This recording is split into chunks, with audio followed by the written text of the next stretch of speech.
ദൈവം നാം വാഴ്ത്തപ്പെടുമാറാട്ടെ. ഈ നിലയിൽ ആയിരിക്കാൻ ദൈവമായ കർത്താവ് ഇടയാക്കുന്നതിനായിട്ട് ഞാൻ ദൈവത്തെ സ്തുതിക്കുന്നു. ഒരു വേദഭാഗത്തിലോട്ട് കൊണ്ടുപോകാൻ ആഗ്രഹിക്കുകയാണ്. മത്തായിയുടെ സുവിശേഷം 22-ാം അധ്യായം അതിൻ്റെ 29-ാമത്തെ വാക്യം. Gospel according to Matthew chapter 22 verse 29. അവിടെ നമ്മൾ എങ്ങനെയാണ് വായിക്കുന്നത്? You are mistaken not understanding the scriptures nor the power of God. മലയാളത്തിൽ നമ്മൾ വായിക്കുന്നത് എന്താ? തിരുവെഴുത്തുകളെയും ഞാൻ തുടക്കത്തിലേ പറഞ്ഞല്ലോ, ഞാൻ മൈക്കെടുത്തുകൂടെ നിൽക്കുന്നത് നിങ്ങളും കൂടെ എന്നോട് കൂടെ സംസാരിക്കാൻ, അല്ലെങ്കിൽ ഞാൻ ഒറ്റയ്ക്കായി പോകും. തിരുവെഴുത്തുകളെയും ദൈവശക്തിയെയും അറിയാത്തത് കൊണ്ട് നിങ്ങൾ തെറ്റിപ്പോകുന്നു. ഇത് ആരോട് പറഞ്ഞതാണ്? കർത്താവായ യേശു ആരോട് പറഞ്ഞതാ? സദൂക്യരോട് പറഞ്ഞൊരു വാക്യമാണിത്. സദൂക്യർ എന്താ കർത്താവോട് ഒന്ന് ചോദിച്ചത്? സദൂക്യരൊന്ന് കർത്താവിനോട് ചോദിക്കുക, പുനരുദ്ധാനത്തെക്കുറിച്ചൊരു സംശയം ചോദിക്കുക, റിസറക്ഷനെ കുറിച്ചൊരു സംശയം ചോദിച്ചു. എന്താണ് സംശയം? ഒരു സ്ത്രീയെ വിവാഹം കഴിച്ചു, ആ പുരുഷൻ മരിച്ചുപോയി. അതിനുശേഷം അതിൻ്റെ സഹോദരൻ വന്ന ആ സഹോദരി വിവാഹം കഴിച്ചു. അങ്ങനെ 7 പേര് വിവാഹം കഴിച്ചു. 7 പേരും ഭാഗ്യവശാൽ മരിച്ചുപോയി. ലാസ്റ്റ് ആര് മാത്രം ശേഷിച്ചു? സ്ത്രീ മാത്രം ശേഷിച്ചു. എന്നിട്ട് അവരോട് ചോദിക്കുക, പുനരുദ്ധാനത്തിൽ സ്വർഗത്തിൽ ചെല്ലുമ്പോൾ ഈ സ്ത്രീ ആരുടെ ഭർത്താവായി തീരുമെന്ന്, ആരുടെ ഭാര്യയായി തീരുമെന്ന്? അതാ ചോദ്യം. കർത്താവ് എന്താ പറഞ്ഞേ? അവിടെ അങ്ങനെ ഒരു സംഭവമൊന്നുമില്ല, അവിടെ അങ്ങനെ ഭാര്യ ഭർത്താവ് ജീവിതമൊന്നുമില്ല എന്നാണ് കർത്താവ് പറഞ്ഞു. എന്നിട്ട് പറഞ്ഞ വാക്യമാണ് നമ്മൾ വായിച്ചത്. You are mistaken not understanding the scriptures nor the power of God. എന്ന് പറഞ്ഞാൽ തിരുവെഴുത്തുകളെ നിങ്ങൾ അറിയാത്തത് കൊണ്ട്, തിരുവെഴുത്തുകളുടെ ഉള്ളിലെ പവർ ഓഫ് ഗോഡ്, ദൈവത്തിൻ്റെ ശക്തി അറിയാത്തത് കൊണ്ടാണ് തെറ്റിപ്പോകുന്നത്. അപ്പോൾ നമ്മളിനി ഒരു 6 ആഴ്ച നമ്മളിങ്ങനെ ദൈവവചനം പഠിക്കാൻ പോകാം. തിരുവെഴുത്തുകളെ നമുക്ക് വ്യക്തമായിട്ട് അറിയുന്നവരാണെന്നുള്ളൊരു ബോധം നമുക്കുണ്ടാകും. ഉദാഹരണം ഞാൻ എൻ്റെ ജീവിതം തന്നെ പറയാം. ഞാൻ രക്ഷിക്കപ്പെട്ടിപ്പോൾ 34 വർഷമായി, 34 ഇയേഴ്സ്. ഈ 34 വർഷമായിട്ട് ദൈവവചനം ഈ വചനമാണ്, അല്ലെങ്കിൽ ദൈവവചനമാണ് നമ്മൾ വായിക്കുകയും കേൾക്കുകയും ചെയ്യുന്നത്. ഈ വചനത്തിൽ നമുക്ക് എത്ര അറിവുണ്ട്! അറിവെന്ന് പറഞ്ഞാൽ ഒരുപക്ഷെ ചോദ്യം ചോദിച്ചാൽ നമുക്കറിയാം, മറുപടി പറയാൻ അറിയാമായിരിക്കും. പക്ഷേ ദൈവവചനത്തിലെ ദൈവിക ശക്തിയെ കണ്ടെത്താൻ എൻ്റെ പഠനത്തിന് സാധിച്ചിട്ടുണ്ടോ? അതാണ് നമ്മൾ ചിന്തിക്കാൻ പോകുന്നത്. ഇവിടെ നമ്മൾ 2 കാര്യം കാണുന്നുണ്ട്. ഒന്നെന്താ? Understand the scripture. 2, know or experience the power of God. എങ്ങനെയാണ് ദൈവവചനം നമ്മൾ മനസ്സിലാക്കുന്നത്? നമ്മൾ വിചാരിക്കും രാവിലെ എഴുന്നേറ്റ് ദൈവവചനം വായിച്ചു, അല്ലെങ്കിൽ രാത്രി ഒന്ന് ദൈവവചനം വായിച്ചു, ഞാൻ ദൈവവചനം വായിക്കുന്നുണ്ടെന്നുള്ള ചിന്ത എൻ്റെ മനസ്സിൽ, ഞാൻ വചനം പഠിക്കുന്നവനാണെന്നുള്ള ചിന്തയുണ്ട്. പക്ഷേ ദൈവത്തിൻ്റെ ആത്മാവ് നമ്മോട് പറയുകയാണ്, കർത്താവ് നമ്മോട് പറയുകയാണ്, നിങ്ങൾ ദൈവവചനം അറിയാത്തത് കൊണ്ട് തെറ്റിപ്പോവുകയാണ്. അപ്പോൾ അത് ഏത് തരത്തിലുള്ളൊരു അറിവാണ് ദൈവവചനത്തിൽ നമുക്കുണ്ടായിരിക്കേണ്ടത്? നോട്ട് എഴുതി നിങ്ങൾ സമയം കളയണ്ട, ഞാൻ വേണമെങ്കിൽ ഇത് ഷെയർ ചെയ്ത് തരാം. അപ്പോൾ നിങ്ങൾ എന്നോട് ശ്രദ്ധിക്കണം, അതുകൊണ്ടാണ് ഞാൻ അങ്ങനെ പറയുന്നത് കേട്ടോ. അപ്പോൾ എന്താണ് കർത്താവ് നമ്മളിൽ നിന്ന് ആഗ്രഹിക്കുന്നത്? എന്താണ് ദൈവവചനം അറിയുക എന്ന് പറഞ്ഞാൽ, അല്ലെങ്കിൽ മനസ്സിലാക്കുക എന്ന് പറഞ്ഞാൽ അതെങ്ങനെ നമുക്ക് സാധിക്കും? ഞാനൊരു ഉദാഹരണം പറഞ്ഞുതരാം. ഞാൻ കഴിഞ്ഞ ദിവസം ഞങ്ങൾ റോമാലേഖനം 12-ാം അധ്യായം പഠിച്ചുകൊണ്ടിരിക്കുമ്പോൾ ആരാധനയെക്കുറിച്ച് 12-ാം അധ്യായത്തിന് 1 മുതൽ ചില വാക്യങ്ങൾ ആരാധനയെക്കുറിച്ചാണ് വായിക്കുന്നത്, അല്ലേ? എങ്ങനെ ആരാധിക്കണം എന്നുള്ളത്. ഈ ആരാധനയെക്കുറിച്ച് പഠിപ്പിക്കുമ്പോൾ നമ്മളെന്താ പറയുന്നത്? നമ്മളെല്ലാവരും കർത്താവിനെ ആരാധിക്കാൻ ഞായറാഴ്ച വരുന്നവരാ. കുടുംബത്തിൽ നമ്മുടെ കർത്താവിനെ ആരാധിക്കുന്നുണ്ട്, വ്യക്തിപരമായി നമ്മൾ കർത്താവിനെ ആരാധിക്കുന്നുണ്ട്. ഞാൻ ചോദിക്കട്ടെ, നമ്മളിവിടെ വന്നിരുന്നുകൊണ്ട് ആരാധന നടക്കുന്നുണ്ടോ? നിങ്ങൾ എന്നോട് സഹകരിക്കണം. ഞാൻ പറഞ്ഞല്ലോ, ഞാൻ ഒറ്റയ്ക്കല്ല സംസാരിക്കുന്നത്. ഞാനിവിടെ വന്നിരുന്നു, എൻ്റെ ശരീരം കൊണ്ട് എനിക്ക് ദൈവത്തെ ആരാധിക്കാൻ പറ്റുമോ? ഞാനിവിടെ വന്ന് എൻ്റെ പ്രസൻസ് ഇവിടെ ഉണ്ട്, ദൈവത്തെ ആരാധിക്കാൻ പറ്റുമോ? ഇല്ല. ഒരു മനുഷ്യന് എത്ര ഭാഗങ്ങളുണ്ട് നമ്മൾ പഠിക്കുമ്പോൾ? 3 ഭാഗങ്ങളുണ്ട്, അല്ലേ? ദേഹം, ദേഹി, ആത്മാവ്. എൻ്റെ ദേഹി കൊണ്ട് കർത്താവിനെ ആരാധിക്കാൻ പറ്റുമോ? പറഞ്ഞേ ഇല്ല. ഉറപ്പാണല്ലോ. പിന്നെ ആത്മാവിൽ കർത്താവിനെ ആരാധിക്കാൻ പറ്റുമോ? അതെങ്ങനെ നടക്കുന്നത്? റോമാലേഖനം 12-ന്റെ 1 മുതൽ 1, 2, 3 വാക്യങ്ങളിൽ വായിക്കേണ്ട സമയമില്ല. അതുകൊണ്ട് അവിടെ നമ്മൾ വായിക്കുന്നത് എന്താ? നിങ്ങളുടെ ശരീരങ്ങളെ ദൈവത്തിന് പ്രസാദമുള്ള യാഗമായി സമർപ്പിക്കണം. അപ്പോൾ യാഗപീഠത്തിൽ എന്തുണ്ടാവണം? പറഞ്ഞേ. യാഗപീഠത്തിൽ ശരീരം ഉണ്ടാകണം. ശരീരം ജീവനോടെയാണ് ഇരിക്കുക അവിടെ യാഗപീഠത്തിൽ? പറഞ്ഞേ അല്ല. യാഗപീഠത്തിലുള്ള സാധനത്തിന് ജീവനുണ്ടോ? ഉണ്ടോ? സംശയമുണ്ടോ? യാഗപീഠത്തിലൊരു മൃഗത്തെ കയറ്റി വെച്ചാൽ അതിന് ജീവനുണ്ടോ? സംശയം ഉണ്ടെങ്കിൽ നിങ്ങൾ ഇസ്ഹാക്കിൻ്റെ യാഗം മാറ്റിവെക്ക്. അറക്കുന്നവരെ ജീവനുണ്ട്, അറുത്ത് കഴിഞ്ഞാൽ ജീവനില്ല. ശരിയല്ലേ? അത് അവിടെ യാഗപീഠത്തിൽ കിടക്കുക. 2, അപ്പോൾ നാം കർത്താവിനെ ആരാധനയോട് വരുമ്പോൾ യാഗപീഠത്തിൽ ജീവനില്ലാതെ നാം കിടക്കണം എന്ന് പറഞ്ഞാൽ അതിൻ്റെ അർത്ഥം എന്താ? ജീവനില്ലാതെ കിടക്കേണ്ടത് എന്താ? എൻ്റെ ശരീരം ജീവനില്ലാത്തതായിരിക്കണം യാഗപീഠത്തിൽ, മരിച്ചവരെ പോലെ ആയിരിക്കണം ഞാൻ യാഗപീഠത്തിൽ. ഞാനത് തെളിയിച്ചു തരാം. രണ്ടാമത് അവിടെ നമ്മൾ വായിക്കുന്നത് നമ്മുടെ പ്രാണൻ, നമ്മുടെ ദേഹി എന്തായിരിക്കണം എന്ന് പറഞ്ഞാൽ, മനസ്സെന്താണെന്ന് പറഞ്ഞാൽ, ദേഹി എന്ന് പറഞ്ഞാൽ മനസ്സ് അല്ലേ, നമ്മുടെ ചിന്താമണ്ഡലത്തെ നിയന്ത്രിക്കുക. അതൊക്കെ നമ്മൾ അടുത്ത ക്ലാസ്സുകളിൽ പഠിക്കും. നമ്മുടെ ദേഹി എന്തായിരിക്കണം എന്ന് വായിക്കുന്നത്, മനസ്സ് പുതുക്കി ജീവിക്കണം, പുതുക്കണമെന്ന് വായിച്ചു. മൂന്നാമത് നമ്മൾ വായിക്കുന്നൊരു കാര്യമുണ്ട്, എന്താണെന്നറിയാമോ? അവിടെ ബുദ്ധിയുള്ള ആരാധന എന്ന് വായിക്കുന്നത്. അതിന് ഇംഗ്ലീഷിൽ വായിക്കുന്ന പ്രയോഗം എന്താണെന്നറിയോ? സ്പിരിച്വൽ സർവീസ് ഓഫ് വർഷിപ്പ്, ബുദ്ധിയുള്ള ആരാധന. അപ്പം നമ്മുടെ ആരാധനയിൽ 3 ഘടകങ്ങളുണ്ട്.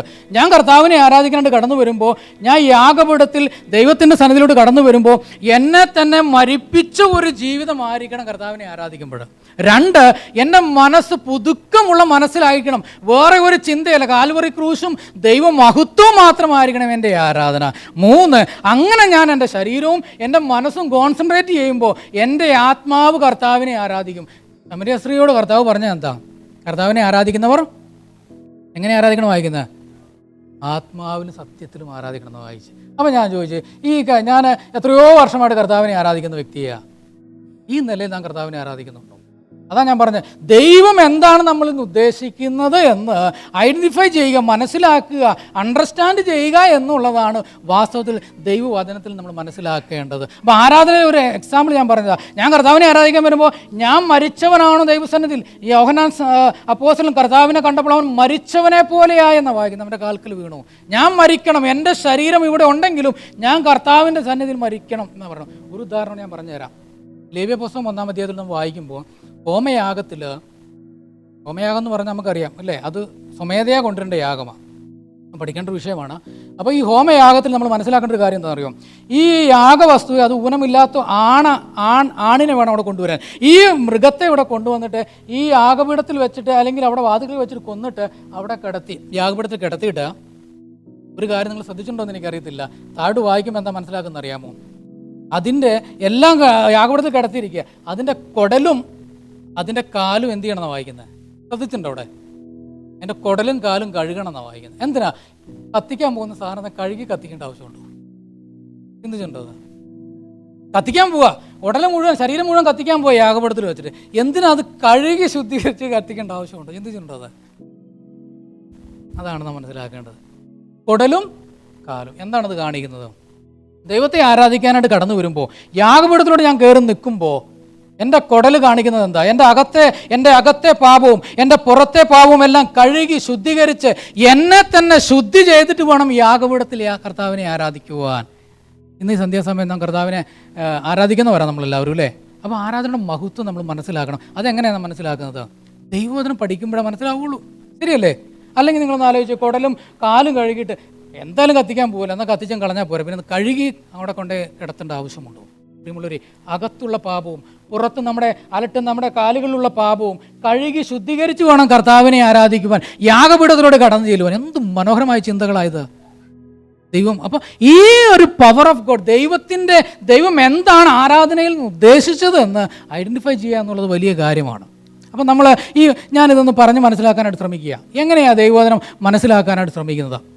സങ്കീർത്തനം 119:18 നമ്മൾ വായിക്കുന്നത് എന്താ? സങ്കീർത്തനക്കാരൻ പറയുന്നത് എന്താ? നിങ്ങൾ സഹകരിക്കുന്നില്ല. എൻ്റെ കണ്ണ് തുറക്കണമേ, അല്ലേ? നിൻ്റെ ന്യായപ്രമാണത്തിലെ അത്ഭുതങ്ങളെ കാണാൻ എൻ്റെ കണ്ണ് തുറക്കണം. അപ്പോൾ ന്യായപ്രമാണം നമ്മൾ വെറുതെ വായിച്ച്, രാവിലെ ഞാൻ എന്തായാലും ഒരു അധ്യായം വായിച്ചു, 34 വർഷം കൊണ്ട് ഞാൻ ചിലപ്പോൾ ബൈബിൾ 10 വട്ടം വായിച്ചിട്ടുണ്ടാവും, അല്ലെങ്കിൽ ഒരുപാട് വട്ടം വായിക്കുന്നവരുണ്ടാവും അല്ലേ? അതല്ല അവിടെ ആവശ്യമായിരിക്കുന്നത്. ന്യായപ്രമാണം ഞാൻ ഒരു വാക്യം വായിച്ചുള്ളെങ്കിലും അതിൻ്റെ ഉള്ളിലെ അത്ഭുതം, അതിൻ്റെ ഉള്ളിലെ പവർ ഓഫ് ഗോഡ്, ദൈവത്തിൻ്റെ ശക്തി എന്താണെന്ന് ഞാൻ കണ്ടെത്തുക എന്നുള്ളതാണ് ദൈവം നമ്മളിൽ നിന്ന് ആഗ്രഹിക്കുന്നത്. ആ നിലയിൽ നമ്മൾ ദൈവവചനം പഠിക്കുകയും മനസ്സിലാക്കുകയും ചെയ്യണം. പറ്റുമോ അത്? ഇവിടെ നമ്മൾ വായിച്ചത് എന്താ? കർത്താവേ, ദൈവവചനം ഞാനൊരു ഒരു ഹോംവർക്കായിട്ട് നിങ്ങൾക്ക് തരികയാണ്. നിങ്ങളും ദൈവവചനം വായിക്കുമ്പോൾ, ദൈവവചനത്ത് വായിക്കാനായിട്ട് സമയം ചെലവഴിക്കണം, അത് ഒരു കാര്യം. വായിക്കാൻ നേരത്ത് നമ്മൾ എന്ത് ചെയ്യണമെന്ന് അറിയാം? ഈ ദൈവവചനം തുറക്കാൻ നേരത്ത്, കർത്താവേ, എനിക്കിത് മനസ്സിലാക്കാനുള്ള കഴിവില്ല, എനിക്കുള്ള ബുദ്ധിയില്ല, നീ എൻ്റെ കണ്ണ് തുറക്കണമേ. ഈ കണ്ണ് തുറക്കൽ എന്താണെന്ന് നമ്മൾ പഠിക്കാനായിട്ട് പോവുകയാണ്. നീ എൻ്റെ കണ്ണ് തുറക്കണമേ എന്ന് പറഞ്ഞ് പ്രാർത്ഥനയോടെ ദൈവവചനം വായിച്ചാൽ തീർച്ചയായിട്ടും ദൈവം നമ്മുടെ കണ്ണ് തുറക്കുമെന്നുള്ളത്. അതിന് ഞാൻ നിങ്ങളെ ഈ ഭാഗം ഒന്ന് മനസ്സിലാക്കുന്നതിന് വേണ്ടി ഞാൻ നിങ്ങളെ ശ്രദ്ധയെ ലൂക്കോസിൻ്റെ സുവിശേഷം 24-ാം അധ്യായം 1 മുതൽ 53 വരെയുള്ള വാക്യത്തിലൂടെ കൊണ്ടുപോകുക. Gospel according to Luke chapter 24 verse 1 to 53. അത് മുഴുവനും വായിക്കണ്ട. ഞാൻ അവിടുന്ന് ഒരു 5 ചോദ്യം അവിടെ എഴുതി വെച്ചിട്ടുണ്ട്. ഈ ചോദ്യങ്ങൾ നമ്മൾ ഉത്തരം കണ്ടെത്താൻ പോകാൻ ഭാഗത്തുനിന്ന് ഈ ചോദ്യങ്ങൾക്ക് ഉത്തരം കണ്ടെത്താനായിട്ട് പോകാം. എല്ലാവരും ഭാഗം എടുത്തെന്ന് വിചാരിക്കുന്നത്, എന്നോട് കൂടെ നിങ്ങളും ഉത്തരം കണ്ടെത്തണം. അപ്പോഴാണ് നമ്മൾ എങ്ങനെയാണ് ദൈവവചനം പഠിപ്പിക്കുന്നത് എന്ന് നമ്മൾ മനസ്സിലാക്കാൻ പോകാം. അപ്പോൾ ഒന്നാമത്തെ ചോദ്യം എന്താ വായിക്കുന്നത്? അവിടെ എഴുതിയിരിക്കുന്നത്, how did the disciples react to the resurrection of Lord Jesus Christ. കർത്താവായ യേശു ക്രിസ്തു ഉയർത്തെഴുന്നേറ്റെന്ന് ആരും ഒന്ന് പറഞ്ഞു? ആരും ഒന്നും മിണ്ടുന്നില്ല. ഞാൻ പറഞ്ഞു ഇന്ന് നിങ്ങൾക്ക് മിണ്ടാം കേട്ടോ. ആരും വന്ന് പറഞ്ഞു? മറിയം മാത്രമല്ല, പലരും ആ ഭാഗത്ത് നമ്മൾ വായിക്കുന്ന ഒരുപാട് സ്ത്രീകൾ വന്ന് പറയുകയാണ് കർത്താവായ യേശു ക്രിസ്തു ഉയർത്തെഴുന്നേറ്റെന്ന്. ഈ ഉയർത്തെഴുന്നേറ്റെന്ന് പറഞ്ഞപ്പോൾ നമ്മുടെ ശിഷ്യന്മാർക്ക് അവരെങ്ങനെ അതിനോട് റിയാക്ട് ചെയ്ത്? അത് വിശ്വസിച്ചില്ല എന്നുള്ള ഒരു കാര്യം. പിന്നെ വെറും കഥ പോലെ തോന്നി. ഞാൻ ഇംഗ്ലീഷ് വായിക്കുന്നത് എന്താ?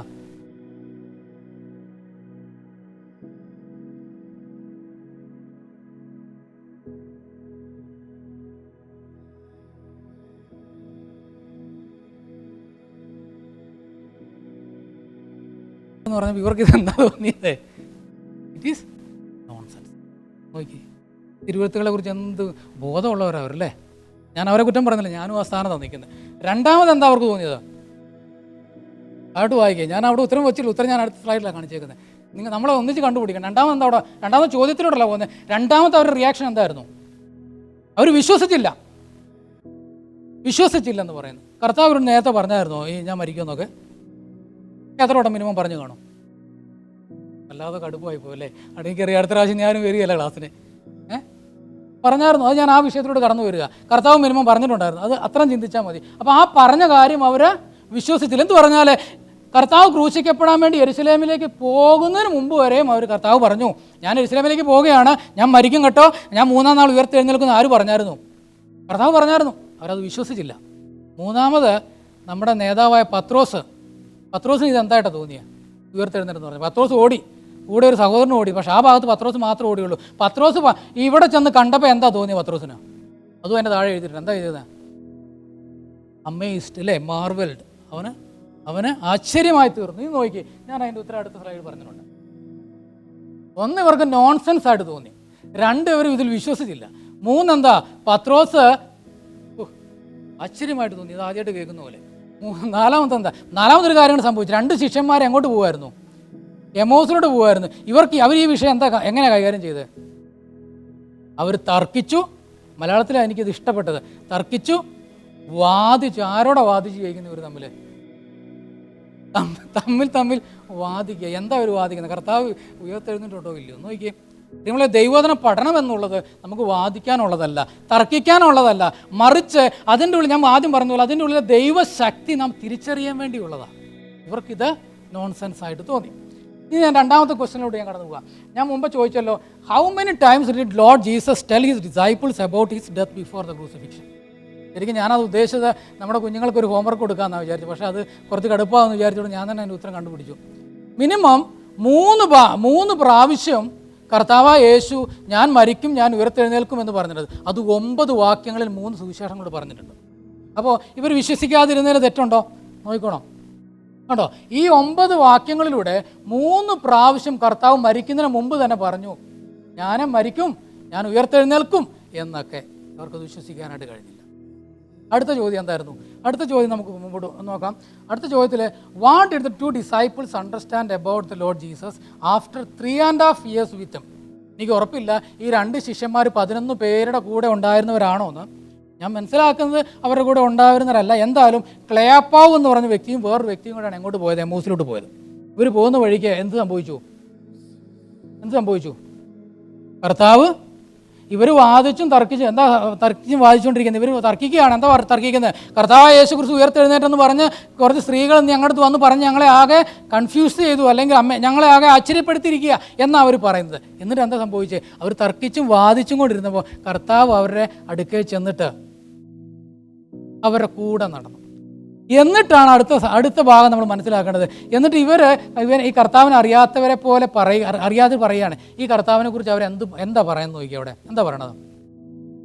ഒന്ന്, ഹി വാസ് എ പ്രോഫറ്റ്. നോക്കിക്കോണേ, 3.5 വർഷം ഒന്നിച്ച് നടന്ന ആളാണ്. എന്നിട്ട് പറയുക അവനൊരു പ്രവാചകനായിരുന്നു. പണ്ട് കർത്താവായ യേശു ശിഷ്യന്മാരോട് ചോദിച്ചു, ജനം എന്നെക്കുറിച്ച് ആരെന്ന് പറയുന്നു? എന്താ പറഞ്ഞത്? എന്താ പറഞ്ഞേ? എല്ലാവരും പറഞ്ഞു ഏലിയാവാണ്, യെരമ്യാവാണ്, യോഹന്നാനാണ്.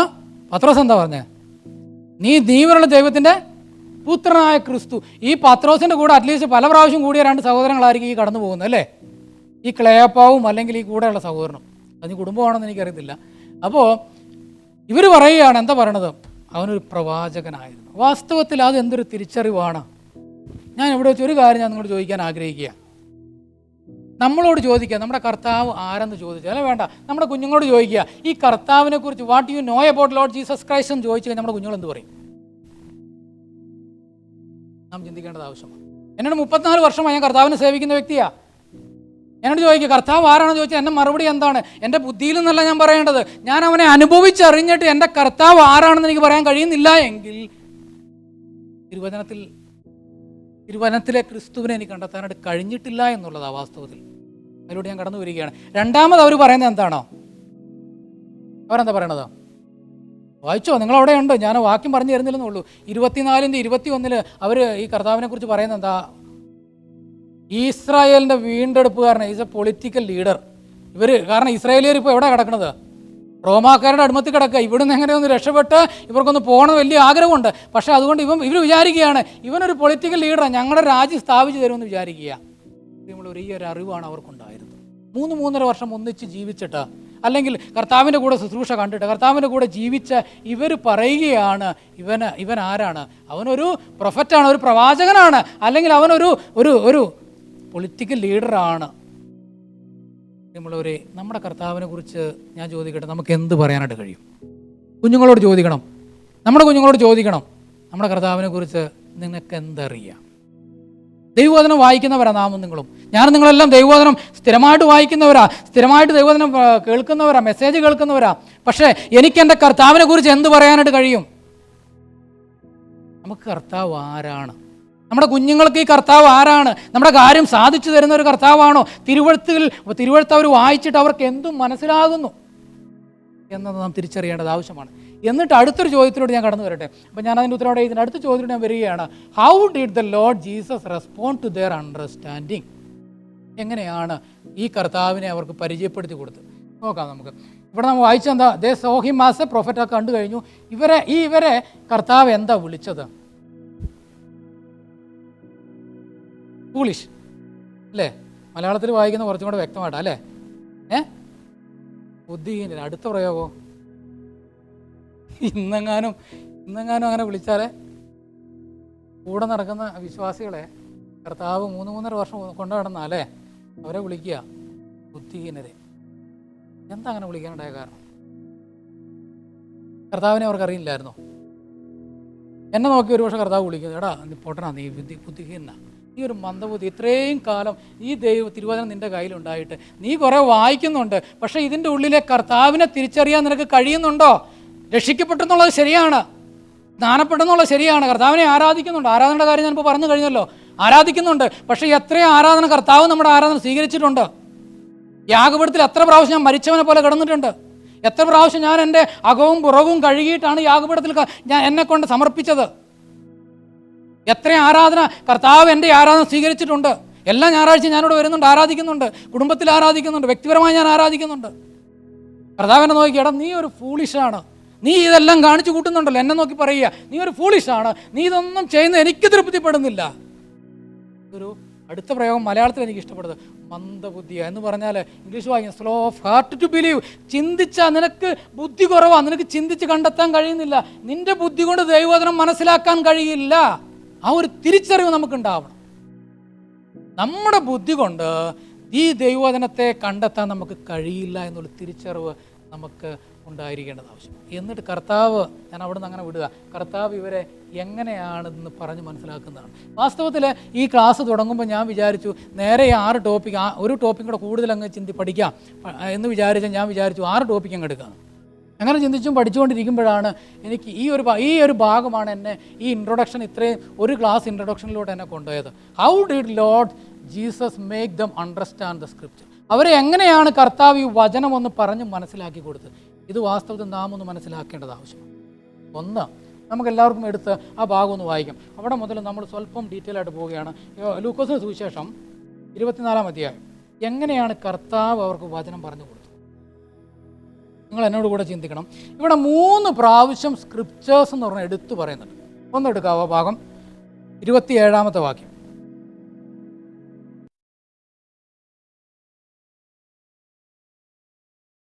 ഒന്ന്, കർത്താവ് എന്ത് ചെയ്തു? He explained the scriptures to them. ആരാ എക്സ്പ്ലെയിൻ ചെയ്ത് കൊടുത്തത്? ഞാൻ പറഞ്ഞത് നിങ്ങൾക്ക് വല്ല മനസ്സിലാവും? ഞാൻ കർത്താവിൽ നിന്ന് പ്രാപിച്ചു പറഞ്ഞാൽ കർത്താവ് തരുന്ന പോലെ നിങ്ങൾക്ക് മനസ്സിലാക്കണം. കർത്താവ് തന്നെ അവർക്കത് വെളിപ്പെടുത്തി. എന്താ വെളിപ്പെടുത്തി കൊടുത്തത്?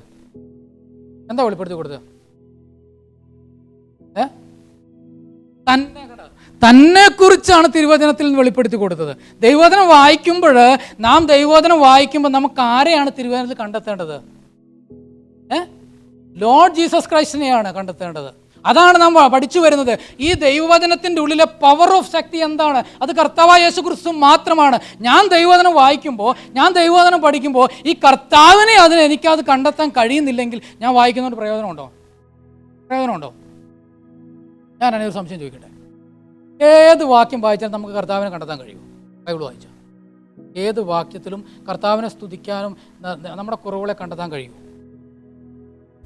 പറ്റുമോ? ദൈവവചനം പഠിക്കുന്നവരാണ് നാം, അല്ലേ? കഴിഞ്ഞ ദിവസം എൻ്റെ വീട്ടിൽ നടന്നൊരു കാര്യം ഞാൻ ഇവിടെ പറഞ്ഞില്ലായിരുന്നു. കഴിഞ്ഞ ദിവസം പിള്ളേർ വന്നിട്ട് ഞാൻ അവരോട് ചോദിച്ചു, സാധാരണ നമ്മുടെ എല്ലാ വീടുകളിലും തന്നെ നമ്മൾ എന്ത് ചെയ്യും, ഈ മോർണിംഗ് ഡിവോഷൻ എന്ന് പറഞ്ഞ ബുക്ക് പിള്ളേർക്ക് മേടിച്ച് കൊടുക്കുമല്ലോ. അപ്പോൾ കഴിഞ്ഞ ദിവസങ്ങളിൽ ഇവരിങ്ങനെ വായിക്കുന്നത്. അപ്പോൾ ഞാൻ ചോദിച്ചു, ഇനി അത് നിർത്തുക, ഇനി നിങ്ങൾ ദൈവവചനം വായിക്കാൻ തുടങ്ങുക. ദൈവവചനം വായിക്കുക എന്ന് പറഞ്ഞാൽ അത് ഓർഡറായിട്ട് വായിക്കണമല്ലോ. എന്താ ദൈവത്തിൻ്റെ ആത്മാവ് ഇവരോട് സംസാരിക്കണം നമുക്കും അറിയണമല്ലോ. അപ്പോൾ ഞാൻ ഒരാളോട് ചോദിച്ചു, എന്താ വായിച്ചത്? അവരോട് പറഞ്ഞു, ഉൽപ്പത്തി പുസ്തകം 2-ാം അധ്യായം 7-ാം വാക്യം. ഞാൻ ചോദിച്ചു, അവിടെ എന്താ പറയണത്? അപ്പോൾ പറഞ്ഞു, കർത്താവ് യേശു മണ്ണിലെ പൊടി കൊണ്ട് മനുഷ്യനെ സൃഷ്ടിച്ചു, അവൻ്റെ ഉള്ളിൽ ഈ വിശ്വാസം. അത് വായിച്ചു കഴിഞ്ഞാൽ നമുക്ക് എന്ത് മനസ്സിലാവും? നമുക്ക് കർത്താവിനെ കണ്ടെത്താൻ പറ്റുമോ? കർത്താവിന് നന്ദി പറയാൻ പറ്റുമോ? എൻ്റെ കുറവ് കണ്ടെത്താൻ പറ്റുമോ? അവിടെയാണ് നാം മനസ്സിലാക്കുന്നത്. ഏത് വാചനം വായിച്ചാലും കർത്താവേ നീ എൻ്റെ കണ്ണ് തുറക്കണമേ എന്ന് പറഞ്ഞ് ദൈവവചനത്തിൻ്റെ ആ ആഴങ്ങളോട് ചെന്ന് ദൈവത്തിൻ്റെ ആത്മാവ് സംസാരിക്കും. ഞങ്ങൾ രാവിലെ ഇരിക്കുകയായിരുന്നു, അപ്പോൾ ഞാനത് പറഞ്ഞു കൊടുത്തു. അതെ, ഇത്ര ആരോഗ്യമുള്ള ഒരുത്തൻ്റെ ഉള്ളിൽ ഒരുത്തനെ മണ്ണുകൊണ്ട് കുഴച്ചുണ്ടാക്കിയിട്ട് ജീവശ്വാസം ഊതിയപ്പോഴത്തേനും എൻ്റെ ഉള്ളിലെ, എനിക്കറിയില്ല സയൻസ് എന്നാണ്, ഞാൻ മെഡിക്കൽ ഫീൽഡല്ലല്ലോ, എൻ്റെ ഉള്ളിലെ കോശങ്ങളും എൻ്റെ ഉള്ളിലെ അവയവങ്ങളും എല്ലും കണ്ണും ബ്രെയിനും എല്ലാം ആ ഒരൊറ്റ ഊത്തിൽ ഈ മണ്ണിലോട്ട് കയറിയെന്ന് പറഞ്ഞാൽ എനിക്ക് മനസ്സിലാവുമോ? അങ്ങനെയാണെങ്കിൽ നമുക്ക് ദൈവത്തെ സ്തുതിക്കാൻ പറ്റുമോ? പ്രഭാതത്തിൽ എഴുന്നേറ്റ് ഈ ദൈവവചനം വായിക്കുമ്പോൾ, കർത്താവേ ഇത്ര ദാവീദ് പറയുന്ന പോലെ ഇത്ര മനോഹരമായിട്ടാണല്ലോ കർത്താവ് നീ എന്നെ സൃഷ്ടിച്ചത്. ഈ മണ്ണിലെ ഈ പൊടിയെടുത്തിട്ട് നീ മെനഞ്ഞിട്ട് ഒരു ജീവശ്വാസം ഒരു മൂക്കിലേക്കൊന്ന് ഊതിയപ്പോൾ ഇത്ര ആരോഗ്യമുള്ള ഇതിൻ്റെ സയൻസ് എന്നാന്ന് എനിക്കറിയത്തില്ല, ഇത്ര സംഗതികൾ ആ ഒറ്റ കാര്യത്തിൽ സംഭവിച്ചോ എന്ന് പറഞ്ഞാൽ കർത്താവേ നീ എത്ര വലിയ ദൈവമാണ്. ഇതാണ് രാവിലെ നാം ദൈവവചനം വായിക്കുമ്പോൾ, അല്ലെങ്കിൽ നാം രാത്രി ദൈവവചനം വായിക്കുമ്പോൾ മനസ്സിലാക്കണം. കർത്താവിനെ സ്തുതിക്കുവാൻ, കർത്താവിനെ മഹത്വപ്പെടുത്താൻ, കർത്താവേ നീ എത്രയോ വലിയവനാണ്, ഈ മണ്ണുകൊണ്ടാണല്ലോ നീ എന്നെ സൃഷ്ടിച്ചത്. എന്നിട്ട് ഇതിലൊക്കെ എൻ്റെ കുറവ് കണ്ടെത്താനായിട്ട് കഴിയുമോ? അടുത്ത വാക്ക് നാം മനസ്സിലാക്കേണ്ട സത്യമുണ്ട് അവിടെ. എന്താണെന്നറിയാമോ? ഞാൻ വെറും ഒരു കർത്താവെ നിൻ്റെ സന്നിധിയിലോട്ട് കടന്നു വരുമ്പോൾ ഞാൻ വെറും ഒരു പൊടിയാണ് കർത്താവേ, കുറവുള്ളവനാണ് കർത്താവേ, പോരായ്മ ഉള്ളവനാണ് കർത്താവേ, എന്നാലും നീ എന്നെ ഉപയോഗിക്കുന്നല്ലോ, എന്നോട് നീ കരുണ കാണിക്കുന്നല്ലോ. ഇതല്ലേ ദൈവത്തിൽ നാം കണ്ടെത്തേണ്ടത്. അല്ലാതെ ഇതിൻ്റെ ആഴങ്ങളിലോട്ട് ഇറങ്ങിയിട്ട് നാം തർക്കിക്കാനും വാദിക്കാനും അത് ശരിയാണോ ഇത് ശരിയാണോ എന്ന് കണ്ടെത്തുന്നതിന് ഉപരി കർത്താവ് എത്രയോ വലിയവനാണ്, എന്നെ സൃഷ്ടിച്ച ദൈവം എത്രയോ ഉന്നതനാണെന്ന് കണ്ടെത്താൻ നമുക്ക് കഴിയണം. ഈ ഒരു എക്സ്പ്ലനേഷൻ ആരാണ് പറഞ്ഞു തരേണ്ടത്? നമുക്ക് ആത്മാവിൽ ആര് പറഞ്ഞു തരണം? കർത്താവ് പറഞ്ഞു. അതാണ് നാം ദൈവവചനം വായിക്കുമ്പോൾ കണ്ടെത്തേണ്ടത്. അപ്പോൾ അവിടെ നാം വായിക്കുന്നത് അതിൻ്റെ എഫക്റ്റ് എന്താണ്? ഈ explain the scriptures to them. രണ്ടാമത് വായിക്കുന്നത് എന്താ? അതിൻ്റെ എഫക്റ്റ് എന്താ? അവരുടെ കണ്ണ് തുറന്നു. അവിടെ വായിക്കുന്നത് എന്താ? നമ്മൾ താഴെ വായിക്കുന്നത് അതിൻ്റെ 33-ാമത്തെ വാക്യം. ഉടനെ അവരുടെ 119 സംഗീതം നമ്മൾ എന്താ വായിച്ചത്? 119 സംഗീതം നമ്മൾ എന്താ വായിച്ചത്? Psalms 119 നമ്മൾ വായിച്ചെന്താ? Open my eyes. നമ്മൾ പ്രാർത്ഥിക്കണം, കർത്താവേ ഇതിൻ്റെ അത്ഭുതങ്ങളെ കാണാൻ എൻ്റെ കണ്ണ് തുറക്കണമേ. ആരാ തുറന്നത്? ഇപ്പോൾ എപ്പോഴാണ് തുറന്നത്? നിങ്ങൾ എൻ്റെ കൂടെ വരണം. ആരാ തുറന്നത്? കർത്താവ് തുറന്നു. എപ്പോൾ തുറന്നു? കർത്താവിനെക്കുറിച്ച് വ്യാഖ്യാനിച്ചപ്പോൾ, കർത്താവിനെക്കുറിച്ച് അറിഞ്ഞപ്പോൾ. തിരുവചനം ഞാൻ വായിക്കുമ്പോൾ എൻ്റെ കർത്താവിനെക്കുറിച്ച് ഞാൻ മനസ്സിലാക്കാൻ തുടങ്ങിയാൽ അതിൻ്റെ അർത്ഥം എൻ്റെ കണ്ണ് തുറക്കാൻ തുടങ്ങിയെന്നാണ്. കർത്താവിനെ നമുക്ക് തിരുവചനത്തിൽ കണ്ടെത്താൻ കഴിയുന്നില്ല എങ്കിൽ എൻ്റെ കണ്ണ് ശരിക്കും തുറന്നിട്ടില്ല. ഞാനത് ഒന്ന് എക്സ്പ്ലെയിൻ ചെയ്ത് പറയാൻ ഉദ്ദേശിച്ചാൽ നമ്മൾ റോഡിൽ കൂടെ വണ്ടി ഓടിക്കുമല്ലോ. ഈ രാത്രിയിൽ വണ്ടി ഓടിക്കുമ്പോൾ റിഫ്ലക്ടർ ഉണ്ടാവുമല്ലോ അവിടെ ഇവിടെയൊക്കെ അല്ലേ? അപ്പം നമ്മുടെ വണ്ടിയുടെ ലൈറ്റ് അതിലോട്ട് ചെല്ലുമ്പോൾ എന്താ സംഭവിക്കുക? അത് പ്രകാശിക്കാനായിട്ട് തുടങ്ങും. അതുപോലെയാണ് ആ കർത്താവിൽ നിന്ന് പ്രകാശം പ്രാപിച്ചിട്ട് വേണം നമ്മൾ റിഫ്ലക്റ്റ് ചെയ്യാൻ. കർത്താവിൽ നിന്ന് പ്രകാശം പ്രാപിക്കണം. ഞാൻ അടുത്ത ഭാഗത്തോട് കടന്നു പോട്ടെ. അപ്പോൾ ഇവിടെ നാം വായിച്ച എന്താ? സമയം പോകുന്നു. ഇവിടെ നാം വായിച്ച നമ്മുടെ കണ്ണ് തുറക്കണം. നമ്മുടെ കണ്ണ് തുറക്കണമെങ്കിൽ നാം അറിയേണ്ടവനെ അറിയണം, കർത്താവിനെ അറിയണം, കർത്താവിനെ വചനത്തിൽ നിന്ന് കണ്ടെത്തണം. അങ്ങനെ അറിയുമ്പോഴാണ് നമ്മുടെ കണ്ണ് തുറക്കുക. ഈ ഒരു പ്രാർത്ഥന മിനിമം നമ്മുടെ ജീവിതത്തിലുണ്ട്. കർത്താവേ, നിൻ്റെ വചനം ഞാൻ വായിക്കുമ്പോൾ നീ എൻ്റെ കണ്ണ് തുറക്കണം, നിന്നെ അറിയാനായിട്ട് എൻ്റെ കണ്ണ് തുറക്കണം. രണ്ടാമത് സ്ക്രിപ്ചറിൽ അവൻ എന്താ ചെയ്തു കൊടുത്തത്? ഒന്നെന്താ വായിച്ചേ? He explain the scriptures to them so that effect എന്തായിരുന്നു?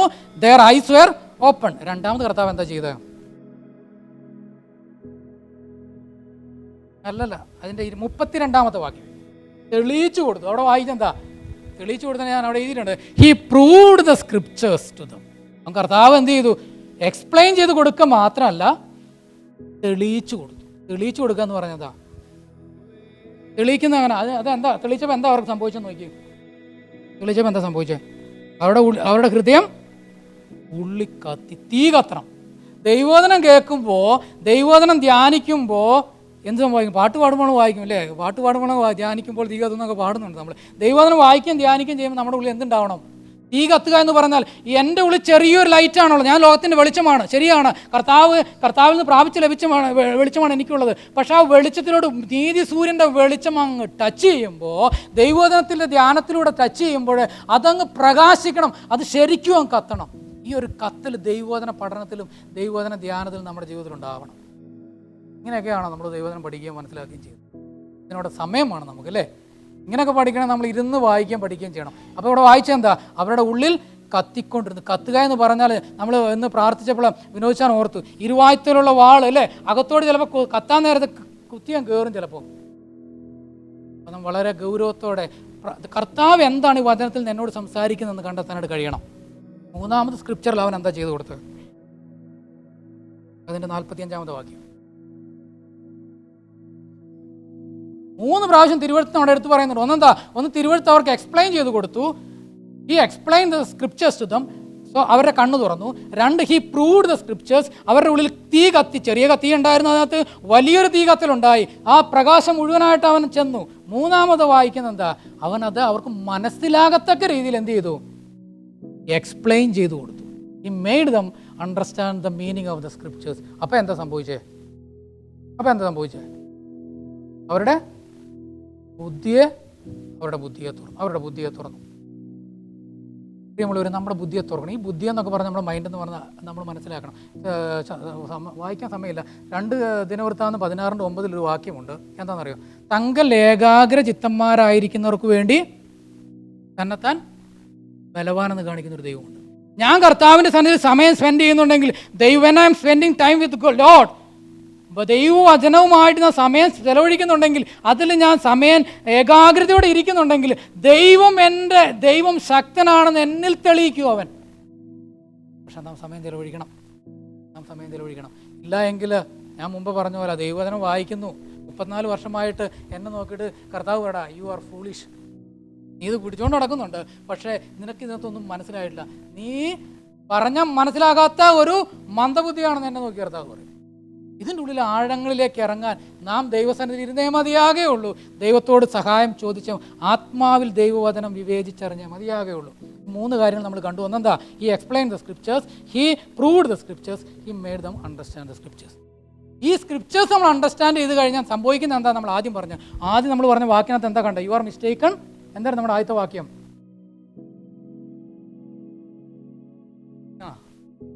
പിന്നെ അത് മാത്രമല്ലല്ലോ, you are mistaken not understand the scripture nor the power of God. എങ്ങനെ പവർ ഓഫ് ഗോഡ് കണ്ടുപിടിക്കുക? ദൈവത്തിൻ്റെ ശക്തി എങ്ങനെ ദൈവം കണ്ടുപിടിക്കാൻ കഴിയുക? എഫേസ്യർ ലേഖനം 1:17 മുതൽ 19 വരെയുള്ള വാക്യങ്ങളിൽ അപ്പോസ്തലനായ പൗലോസിൻ്റെ പ്രാർത്ഥനയിൽ നമ്മൾ വായിക്കുന്നുണ്ട്. എന്താ പൗലോസ് പ്രാർത്ഥിക്കുമ്പോൾ പറയുന്നൊരു കാര്യമുണ്ട്. എന്താ പറയുന്നത് അറിയാമോ? ആ ഭാഗം നമുക്ക് വായിക്കാം, മുഴുവനും വായിക്കേണ്ട. അവിടെ നമ്മൾ വായിക്കുന്നത് ജ്ഞാനത്തിൻ്റെയും വെളിപ്പാടിൻ്റെയും ആത്മാവിനെ തരേണം. ദൈവവചനം നമ്മൾ വായിക്കുമ്പോൾ എനിക്ക് മനസ്സിലാവില്ല, തിരിച്ചറിയണം നമ്മൾ. കർത്താവ് എനിക്കിത് മനസ്സിലാവില്ല. ഉദാഹരണം ഞാൻ പറഞ്ഞാൽ, നമ്മുടെ കുഞ്ഞുങ്ങൾക്ക് നമ്മൾ പസിൽ കൊടുക്കും അല്ലേ, കളിക്കാൻ പസിൽ കൊടുക്കും. പസിൽ എല്ലാം ഡിസ്മാൻഡിൽ ചെയ്ത് കൊടുത്തു കഴിഞ്ഞാൽ സ്മാർട്ടായ പിള്ളേർ എന്ത് ചെയ്യും? ചില പസിലിൻ്റെയൊക്കെ ബാക്കിൽ ഒരു പിക്ചർ ഉണ്ടാവും അല്ലേ. സ്മാർട്ടായ പിള്ളേർ എന്ത് ചെയ്യും? ആദ്യം ആ പിക്ചർ ഒന്ന് അറേഞ്ച് ചെയ്ത് വെച്ച് കഴിഞ്ഞാൽ ഓട്ടോമാറ്റിക്കലി എന്താവും? നമ്മളൊരു ഇത് തന്നെയാണ് നമ്മൾ ദൈവവചനം ചെയ്യേണ്ടത്. ദൈവവചനത്തിൽ പോയിട്ട് ഇത് വലിയ കടുപ്പമാണെന്ന് എനിക്കറിയാം, ഇത് വലിയൊരു പസിലാണ്, എനിക്ക് എന്നെ സംബന്ധിച്ചിടത്തോളം മനസ്സിലാക്കി എടുക്കുക എന്നുള്ളത്. പക്ഷേ ഇതിൻ്റെ ഉള്ളിൽ, ഇതിൻ്റെ പുറകിൽ ആരുണ്ട്? ഒരു വ്യക്തി ഇതിൻ്റെ പിന്നിലുണ്ട്. ആരാ ഉള്ളത്? പരിശുദ്ധാത്മാവുണ്ട് അല്ലെ, കർത്താവുണ്ട്. ഈ കർത്താവിനെ ഞാനൊന്ന് കണ്ടെത്താൻ തിരുവചനത്തിലൂടെ ശ്രമിച്ചു കഴിഞ്ഞാൽ ഓട്ടോമാറ്റിക്കലി ഈ തിരുവചനം എൻ്റെ ഉള്ളിലേക്ക് പ്രവേശിക്കാനായിട്ട് തുടങ്ങും. ഇന്ന് പലപ്പോഴും നമുക്ക് ഇത് വലിയൊരു പസിലായിട്ടിരിക്കുകയാണ്. കാരണം എന്താ? അതിൻ്റെ പിന്നിലെ ശക്തി കണ്ടെത്തുവാനായിട്ട്, അതിൻ്റെ പിന്നിലെ കർത്താവിനെ കണ്ടെത്തുവാനായിട്ട്, അതിൻ്റെ പിന്നിലെ പരിശുദ്ധാത്മാവിൻ്റെ പ്രവർത്തനം കണ്ടെത്തുവാനായിട്ട് നാം സമയം ചെലവഴിക്കുന്നില്ല എന്നുള്ളതാണ്. മാത്രമല്ല അതിനോടുള്ള പ്രാർത്ഥന പോലും നമുക്കില്ല എന്നുള്ളതാണ് സത്യം. ഇനിയെങ്കിലും നമ്മൾ ദൈവവചനം പഠിക്കുമ്പോൾ, കർത്താവെ ദൈവവചനം വായിക്കുവാനായിട്ട് ഞാൻ തുടങ്ങിയ, കർത്താവ് നിൻ്റെ ശക്തി എനിക്കൊന്ന് മനസ്സിലാക്കണം, ഈ വചനത്തിൻ്റെ പിന്നിലെ പവർ എനിക്കൊന്ന് മനസ്സിലാക്കണം, നിൻ്റെ അത്ഭുതം എനിക്കൊന്ന് അറിയണം എന്നൊന്നും മനസ്സിലാക്കുവാനായിട്ട് കഴിയണം. നാം ഈ ലൂക്കോസിൻ്റെ സുവിശേഷം തന്നെ 24-ാം അധ്യായത്തിലോട്ട് കടന്നു വരുമ്പോൾ അവിടെ അവസാനം വായിക്കുന്നൊരു വാക്യമുണ്ട്. അതിൻ്റെ 45-ാമത്തെ വാക്യത്തിൽ കർത്താവ് ഉയർത്തെഴുന്നേറ്റ് കഴിഞ്ഞിട്ട് ഇവരുടെ അടുത്ത് ചെന്നു. സ്ക്രിപ്ചറെല്ലാം അവർക്ക് എക്സ്പ്ലെയിൻ ചെയ്ത് കൊടുത്തിട്ട് ഇവരുടെ അടുത്ത് ചെന്നിട്ട് കർത്താവോട് പറഞ്ഞൊരു കാര്യമുണ്ട്. എന്താ പറഞ്ഞറിയോ? അതിൻ്റെ 45-ാമത്തെ വാക്യം, നിങ്ങളോ ഉയരത്തിൽ നിന്ന് ശക്തി ധരിക്കുവോളം നഗരത്തിൽ ഉയരത്തിൽ നിന്നുള്ള ശക്തി നമുക്ക് പ്രാപിക്കണം. പ്രിയമുള്ളവരെ, അതെന്താ പരിശുദ്ധാത്മാവിനെ ലഭിക്കുന്നതിനെ കുറിച്ചാണ് പറയുന്നതെങ്കിലും നമുക്ക് ഉയരത്തിൽ നിന്ന് ശക്തി പ്രാപിച്ചാൽ മാത്രമേ നമുക്ക് പിടിച്ചു നിൽക്കാനായിട്ട് കഴിയുള്ളൂ, ദൈവവചനം മനസ്സിലാക്കുവാനായിട്ട് കഴിയുള്ളൂ. അപ്പോൾ ഈ എഫേസ്യർ ലേഖനം 1:17 മുതൽ 19 വരെയുള്ള വാക്യങ്ങളിൽ ചില കാര്യങ്ങൾ നമ്മൾ വായിക്കുന്നുണ്ട്. അവിടെ നിന്ന് വായിക്കുന്ന ജ്ഞാനത്തിൻ്റെയും വെളിപ്പാടിൻ്റെയും ആത്മാവിനെ നാം കണ്ടെത്തണം. 2, ശക്തിയുടെ അളവറ്റ വലിപ്പം നാം അറിയണം. പിന്നെ അവൻ്റെ പുനരുദ്ധാനത്തിൻ്റെ ശക്തി നാം മനസ്സിലാക്കും. ഇതെല്ലാം വാസ്തവത്തിൽ ദൈവവചനം പഠിക്കുമ്പോൾ നാം മനസ്സിലാകാറുണ്ടോ? അങ്ങനെയാണെങ്കിൽ തുടർന്നുള്ള, എൻ്റെ മുമ്പിൽ 10 മിനിറ്റ് കൊണ്ട് തുടർന്നുള്ള ഈ 5 ദിവസം നമ്മൾ ഉദ്ദേശിക്കുന്നത് എങ്ങനെയാണ് ദൈവവചനത്തിൽ കർത്താവ് ചില വിഷയങ്ങൾ കൈകാര്യം ചെയ്തിരിക്കുന്നത്. പലപ്പോഴും നമ്മൾ പല കാര്യങ്ങളും വായിക്കുകയും കേൾക്കുകയും ചെയ്തിട്ടുള്ളതാണ്.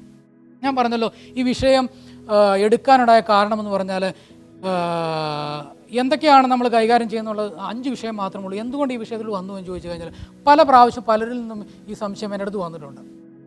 പാപത്തെക്കുറിച്ച്, മാനസാന്തരത്തെക്കുറിച്ച്, വിശ്വാസത്തെക്കുറിച്ച്, രക്ഷയെക്കുറിച്ച്, വിശ്വാസ ജീവിതത്തെക്കുറിച്ച് പിന്നെ കൊണ്ട് പഠിക്കാൻ പറ്റിയ ഒരുപാട് കാര്യം. അപ്പോൾ ഈ സംശയങ്ങളെല്ലാം പലരിലും ഉണ്ട് എന്നൊരു തിരിച്ചറിവ് എൻ്റെ ജീവിതത്തിലുണ്ടായി. ഞാൻ അതിനെക്കുറിച്ച് ഒരുപാട് ചിന്തിക്കുകയും പഠിക്കുകയും മനസ്സിലാക്കുകയും ചെയ്തിട്ട് എനിക്ക് തോന്നി ഇതൊന്ന് വളരെ സിമ്പിളായിട്ടൊന്ന് മനസ്സിലാക്കിക്കൊടുക്കും. കർത്താവ് പാപം എന്ന് പറയുന്നത് എന്താണ്? ഞാൻ ആ ഭാഗത്തിലൂടെ നിങ്ങളെ ഒന്ന് കൊണ്ടുപോകാൻ ഉദ്ദേശിക്കുക. ഇനി ഞാൻ അതിൻ്റെ ഒരു ഓവർവ്യൂ പറയാൻ പോകുന്നത് 5 ദിവസം 5 ക്ലാസ്സുകളിലൂടെ നമ്മൾ പഠിക്കുന്ന 5 വിഷയങ്ങളാണ്. 1 പാപം, 2 മാനസാന്തരം, 3 വിശ്വാസം, 4 salvation and assurance, 5 life of faith. പാപത്തെക്കുറിച്ച് പറയുമ്പോൾ അവിടെ കുറേ ക്വസ്റ്റ്യൻസ് ഉണ്ട്. അത് ഞാനത് കുറച്ച് എഴുതിയേക്കുന്നത്. ഞാൻ 1-2 സംശയം നിങ്ങളോട് ചോദിക്കാനായിട്ട് പോവുകയാണ്. പാപത്തെക്കുറിച്ച് ചോദിക്കുമ്പോൾ ഞാൻ നോക്കട്ടെ, പാപം എവിടെയാണ് സംഭവിച്ചത്? നമ്മളെല്ലാം അറിയുന്നവരാ. പാപം എവിടെ സംഭവിച്ചത്? ഏദൻ തോട്ടത്തിൽ സംഭവിച്ചു. കർത്താവ് മനുഷ്യരെ സൃഷ്ടിച്ചതിന് ശേഷം അവരോട് എന്താ പറഞ്ഞത്? എല്ലാവരും സൈലൻ്റായി. പഴം തിന്നരുതെന്ന് പറഞ്ഞു. വാഴപ്പഴം അല്ലേ? ചില പിള്ളേർ ആപ്പിള്, പഴം തിന്നരുതെന്ന് പറഞ്ഞു. വാസ്തവത്തിൽ കർത്താവ് എന്താ അവിടെ പറഞ്ഞത്? തോട്ടത്തിലുള്ള എല്ലാ വൃക്ഷത്തിൻ്റെ ഫലം നിങ്ങൾക്ക് തിന്നാം, പക്ഷെ നടുക്ക് നിൽക്കുന്ന ആ വൃക്ഷത്തിൻ്റെ പേരുണ്ടായിരുന്നു, knowledge of evil and good, right? അപ്പോൾ നന്മ തിന്മകളെക്കുറിച്ച് അറിയുന്ന വൃക്ഷഫലം.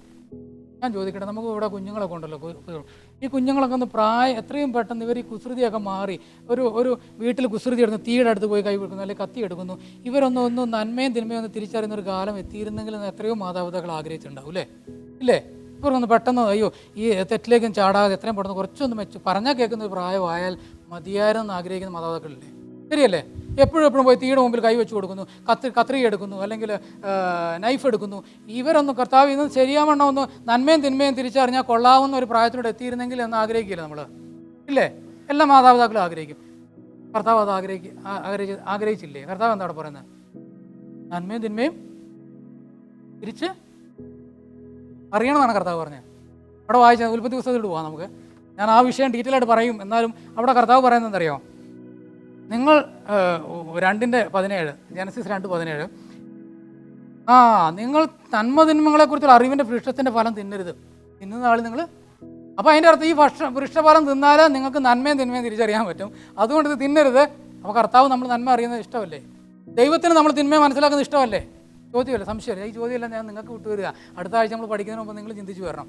നന്മയും തിന്മയും, ഗുഡ് ആൻഡ് ഈവിൾ ഐഡൻറ്റിഫൈ ചെയ്യുന്നത് തെറ്റാണോ? ശരിയാണോ തെറ്റാണോ? പിശാച് വന്നിട്ട് പറയുകയാണ്, നിങ്ങളിത് കഴിച്ചാൽ നന്മയും തിന്മയും തിരിച്ചറിയും, നിങ്ങൾ ദൈവത്തെ പോലെ ആകും. ആകെ കൺഫ്യൂഷനായി കളഞ്ഞവിടെ. അപ്പം നന്മയും തിന്മയും തിരിച്ചറിയുന്നത് തെറ്റാണോ? എന്തുകൊണ്ടാണ് ദൈവം തിന്നരുതെന്ന് പറഞ്ഞത്? ചിന്തിച്ചിട്ടുണ്ടോ അത്? സെപ്പറേഷൻ അതൊക്കെ ശരിയാണ്. അല്ല നമ്മൾ ശരിയാണ്, അതിനകത്ത് ഒരുപാട് കാര്യങ്ങളുണ്ട്. പക്ഷേ ഞാൻ ആ ഭാഗത്തോട് ഡീറ്റെയിൽ ആയിട്ട് കടന്നു വരും. ഞാൻ ഇപ്പോൾ അതിലോട്ട് ഞാൻ കയറുന്നില്ല. രണ്ടാമത്തെ ഒരു ചോദ്യം ഞാൻ ചോദിക്കട്ടെ. ഇപ്പോൾ ഷിജു ബ്രദർ പറഞ്ഞു പഴം പറിച്ച് തിന്നരുത്. അവർ പഴം പറിച്ച് തിന്ന് പാപികളായി തീർന്നു. അങ്ങനെ ആണെങ്കിൽ പ്രവൃത്തിയല്ലേ പാപത്തിന് കാരണമായി തീർന്നത്? പഴം പറിച്ചു തിന്നു, ഞാൻ പാപിയായി തീർന്നു, എന്നാൽ ഞാൻ പ്രവൃത്തിയിലൂടെ രക്ഷിക്കപ്പെടേണ്ടായിരുന്നു. അവിശ്വസിച്ചു, അല്ലേ? അപ്പോൾ എന്തായിരുന്നു നമ്മുടെ പാപം? ആദ്യത്തെ പാപം എന്താ അങ്ങനെയാണെങ്കിൽ? അവിശ്വാസമായിരുന്നു. എന്തുകൊണ്ട് വിശ്വാസം മാത്രം രക്ഷിക്കപ്പെടണം എന്ന് പറഞ്ഞത്? അവിശ്വസിച്ചുകൊണ്ട് വിശ്വസിക്കും. അപ്പോൾ ആ ഭാഗം നമ്മൾ ഡീറ്റെയിൽ ആയിട്ട് പഠിക്കണം. നമ്മൾ എന്തുകൊണ്ടാണ് വിശ്വാസം മാത്രം രക്ഷയുള്ളതെന്ന് പറയുന്നത്? ഇവർ അവിശ്വസിച്ചുകൊണ്ടാണ് ഇവർ പാപിയായി തീർന്നത്. പഴം പറിച്ചു തിന്നത് അവിശ്വാസത്തിൻ്റെ റിസൾട്ടാണ്, അല്ലേ? എന്തുകൊണ്ടാണ് കർത്താവ് പറഞ്ഞ തൻ്റെ ഏകജാതനായ പുത്രൻ, ജോൺ ചാപ്റ്റർ 3:16, തൻ്റെ ഏകജാതനായ പുത്രൻ വിശ്വസിക്കുന്നവർ നശിച്ചു പോകാൻ നിത്യജീവൻ പ്രാപിക്കേണ്ടതിന് ദൈവം നൽകുവാൻ തക്കോണം ലോകത്തെ സ്നേഹിച്ചു. വിശ്വസിക്കാൻ, കണ്ടോ, വിശ്വസിച്ചാൽ മാത്രം രക്ഷയുള്ള എന്ന് പറയാൻ കാരണം എന്താ? അവിശ്വാസമായിരുന്നു എൻ്റെ തെറ്റ്. അതെവിടെ പറഞ്ഞിരിക്കുന്നത്? നമ്മൾ ഡീറ്റെയിൽ ആയിട്ട് പറയും. ഇനി ഞാൻ പ്രാക്ടിക്കലായ ഒരു ക്വസ്റ്റ്യൻ ചോദിക്കുക.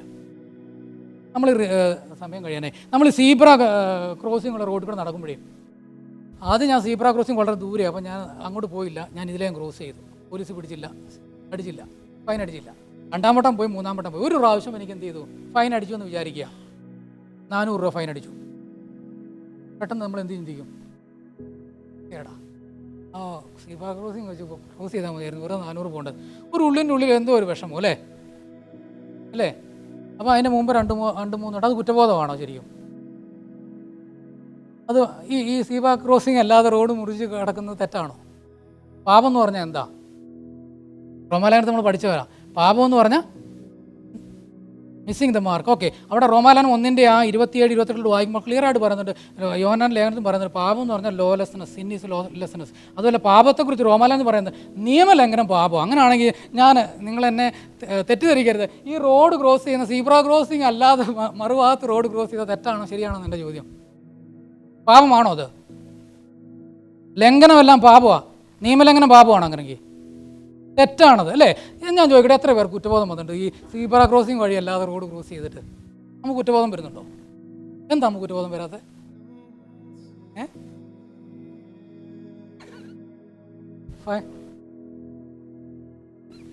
ഫൈൻ മാത്രമല്ല, ഇടിയും കിട്ടണമെന്നാണ് പറയണേ.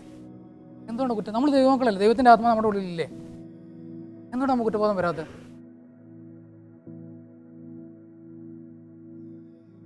ശരിയാണ്. അതിനേക്കാളും ഞാൻ ആ ഭാഗം വിശദമായിട്ട് ആ ഭാഗത്തോട് നമ്മൾ കടന്നു വരും. പക്ഷേ അവിടെ നമ്മൾ യോഹന്നാൻ ലേഖനത്തിൽ വായിക്കുന്നത് നമ്മളത് പ്രാക്ടീസായി തീർന്നിരിക്കുക, അല്ലേ? പാപത്തിൽ തുടരുകയാണ്, പ്രാക്ടീസായി. എനിക്കത് കുറ്റബോധമായിട്ട് തോന്നുന്നില്ല. അങ്ങനെ എത്രയോ പാപങ്ങൾ എൻ്റെ പ്രാക്ടീസായി മാറിയിരിക്കുകയാണ്, ശരിയല്ലേ? എത്രയോ പാപങ്ങൾ.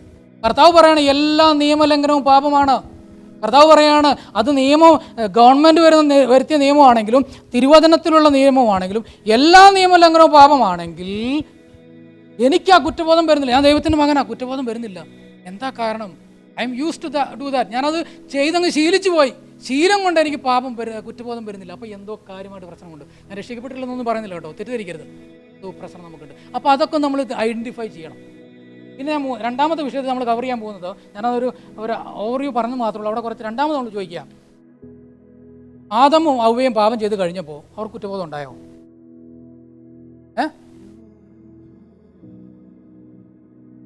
പാപം ചെയ്ത് മറിഞ്ഞിരിക്കുന്ന കുറ്റബോധം കൊണ്ടാണോ? പേടി കൊണ്ടാണ് അതല്ലേ? അവർക്ക് കുറ്റബോധം ഉണ്ടായോ? അവർ റിപ്പൻറ്റ് ചെയ്തോ വാസ്തവ ദൈവത്തിൻ്റെ സന്നിധിയിൽ? ആദത്തിനോട് ചോദിച്ചപ്പോൾ എന്താ പറഞ്ഞത്? ആദം ആരെ കുറ്റപ്പെടുത്തിയത്? ഹവ്വയാണോ വാസ്തവത്തിൽ ആദം കുറ്റപ്പെടുത്തിയത്? ശരിക്കും ഒന്ന് വായിച്ചാൽ അവിടെ എന്താ മനസ്സിലാക്കുന്നത്? ദൈവത്തെ കുറ്റപ്പെടുത്തിയ ഞാനവിടെ സുന്ദരമായിട്ട് കിടന്നുറങ്ങില്ലായിരുന്നോ? അല്ലേ? ഞാൻ സുന്ദരമായിട്ട് അവിടെ കിടന്നുറങ്ങില്ലായിരുന്നോ? നീ എനിക്ക് തന്ന സ്ത്രീയാണ് പ്രശ്നം ഉണ്ടാക്കി, അല്ലേ? നീയാ പ്രശ്നക്കാരൻ. സ്ത്രീയോട് ചോദിച്ചപ്പോൾ എന്താ പറഞ്ഞേ? പാമ്പ. അവരാരും റിപ്പൻറ്റ് ചെയ്തോ വാസ്തവത്തിൽ? അപ്പോൾ ഈ റിപ്പൻറ്റൻസ് എന്ന് പറഞ്ഞാൽ എന്താ വാസ്തവം? ഏറ്റു പറയുക പോരാ. റിപ്പൻറ്റൻസ് എന്ന് പറഞ്ഞാൽ എനിക്ക് ദുഃഖം വരുന്നതാണോ റിപ്പൻറ്റൻസ്? അനുതാപം വരുന്നതാണോ? അക്സെപ്റ്റ് ചെയ്യുക. എനിക്കൊരു വാക്യം വായിക്കണമെന്നുണ്ട്, സമയം പോകട്ടോ. കൊരിന്ത്യർ ലേഖനം 2 Corinthians chapter 7 verse 10 2 തരത്തിലുള്ള സോറോയെക്കുറിച്ച് പറയുന്നുണ്ട്. അവിടെ നമ്മൾ വായിക്കുന്നത് sorrow that is according to the will of God produces repentance. Sorrow according to the will of God produces repentance എന്ന് പറഞ്ഞാൽ ദൈവഹിതപ്രകാരമുള്ള ദുഃഖം എന്നെ മാനസാന്തരത്തിലോട്ട് നയിക്കുന്നു, അനുതാപത്തിലോട്ട് നയിക്കുന്നു.